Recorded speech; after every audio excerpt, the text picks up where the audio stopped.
আগামী 3 মে থেকে শুরু হচ্ছে বাংলাদেশ বনাম জিম্বাবুয়ের 5 ম্যাচের টি-20 সিরিজ। এই সিরিজকে সামনে রেখে বাংলাদেশ ক্রিকেট বোর্ড 15 সদস্যর চূড়ান্ত স্কোয়াড ঘোষণা করে। এখন আমরা দেখব 15 সদস্যের স্কোয়াডে কে কে জায়গা করে নিলেন এবং কারা কারা বাদ পড়লেন। এই লিস্টের 1 নম্বরে জায়গা করে নিয়েছেন বাংলাদেশের উইকেটকিপার ব্যাটসম্যান ও সেরা ওপেনার লিটন কুমার দাস। 2 নম্বরে রয়েছেন আরেক তরুণ ওপেনার তানজিদ হাসান তামিম। 3 নম্বরে রয়েছেন বাংলাদেশ জাতীয় দলের অধিনায়ক এবং বাঁহাতি ব্যাটসম্যান নাজমুল হোসেন শান্ত। নাম্বার 4 বাংলাদেশের তরুণ hard hitter batsman Towhid Hridoy. Number 5 বাংলাদেশের the silent killer batsman Mahmudullah Riyad. Number 6 তরুণ ব্যাটসম্যান জাকির হাসান অনিক।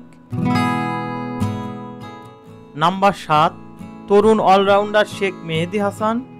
নাম্বার 8 বাংলাদেশের leg spinner Rishad Hossain. Number 9 বাংলাদেশের speed star bowler Taskin Ahmed.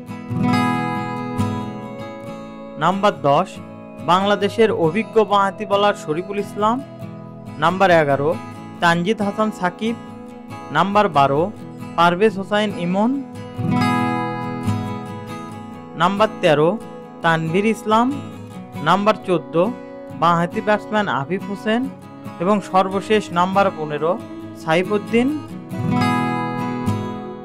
প্রিয় দর্শক, আমাদের ভিডিওটি ভালো লাগলে অবশ্যই একটা লাইক দেবেন আর খেলাধুলার সকল আপডেট সবার আগে পেতে আমাদের নিউজ এক্সট্রা বিডি ইউটিউব চ্যানেলটি সাবস্ক্রাইব করুন।